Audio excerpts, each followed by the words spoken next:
Haunted Heights Chronicles, Chapter 4, The Curse of the Burying Ground. Yo, Twisted Theater fam, it's ya boy Denzo, back with Chapter 4 of the Haunted Heights Chronicles.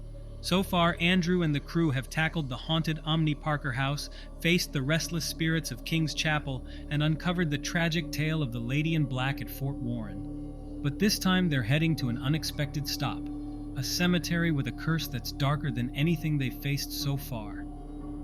Let's get into it. Andrew, Manny, Carla, and Jesse gather at a Boston cafe to plan their final destination. Their original list was complete, but Andrew has other ideas.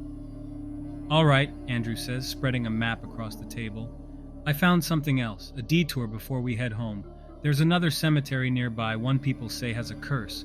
It wasn't on the tourist sites. Manny groans. Another cemetery? Bro, do you hate us? Carla smirks. Come on, Manny, you survived King's Chapel. What's one more graveyard? Andrew leans forward. This one's different. They say everyone who disturbs the ground there leaves with something following them. Jesse raises an eyebrow. Okay, but does it follow you home, or is it more of a till the city limits situation? Andrew doesn't answer, his expression serious. It's worth checking out. This might be the darkest thing we've come across. The group arrives at a small, overgrown cemetery hidden behind a line of trees. The gravestones are old and crumbling, some leaning precariously, others nearly swallowed by moss. As they disturb a grave, they encounter dark entities that threaten to follow them home, forcing the group to confront the consequences of their actions and the lingering presence of the supernatural. This place looks like it hasn't been touched in decades, Carla says, stepping carefully over tangled roots. As they disturb a grave, they encounter dark entities that threaten to follow them home, forcing the group to confront the consequences of their actions and the lingering presence of the supernatural. In Chapter 4 of the Haunted Heights Chronicles, Andrew leads his friends to a cursed cemetery after a series of haunted adventures. Jesse scans the area with his flashlight. Yeah, and I'd like to keep it that way. Let's not touch anything. The group gathers near a large, cracked gravestone at the center of the cemetery. The name has faded with time, but the inscription is clear. As they disturb a grave, they encounter dark entities that threaten to follow them home, forcing the group to confront the consequences of their actions and the lingering presence of the supernatural. Disturb not the rest of the dead, lest ye carry their burden. Manny backs away. All right, I'm out. That's a full-on note from me. Andrew kneels to examine the inscription closer. As he brushes away dirt, the wind picks up and a faint voice whispers, "Leave, now." Fam, this is when you take the ghost advice and dip, but these four, they're about to do the opposite. As Andrew continues inspecting the gravestone, Carla notices a strange symbol carved into the base, a circle with jagged lines cutting through it. You think this is some kind of curse? Carla asks, tracing the symbol with her finger. The moment she touches it, the wind stops and an unnatural stillness falls over the cemetery. Jesse breaks the silence. Why does it feel like we just pressed a paranormal panic button? Suddenly, the ground beneath the gravestone shifts and a skeletal hand bursts through the soil. The group stumbles back as a shadowy figure begins to rise, its hollow eyes glowing faintly. You dare disturb us? The figure hisses, its voice echoing unnaturally.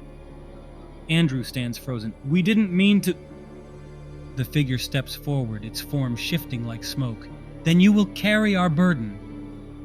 The group scrambles to escape, but as they run through the cemetery, the trees seem to close in around them. The once clear path back to the car is gone, replaced by rows of identical gravestones. Jesse trips, falling near a grave that begins to glow faintly. A second shadowy figure rises, its voice overlapping with the first. You cannot escape. Carla grabs Jesse's arm, pulling him to his feet. This is your fault, Andrew. Andrew spins around, panic in his eyes. How is this my fault? You touched the symbol. The shadowy figures advance, their whispers growing louder and more menacing.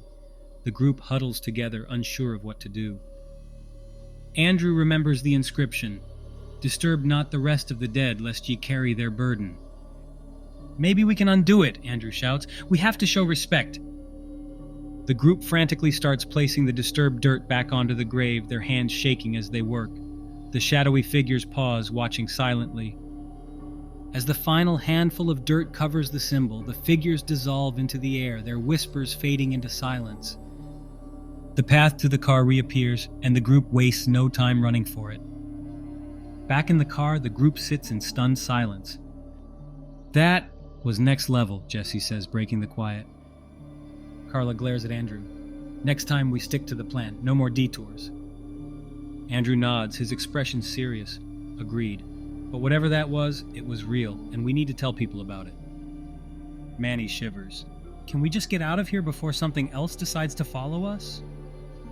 All right, Twisted Theater fam, what would you do if the dead gave you a warning?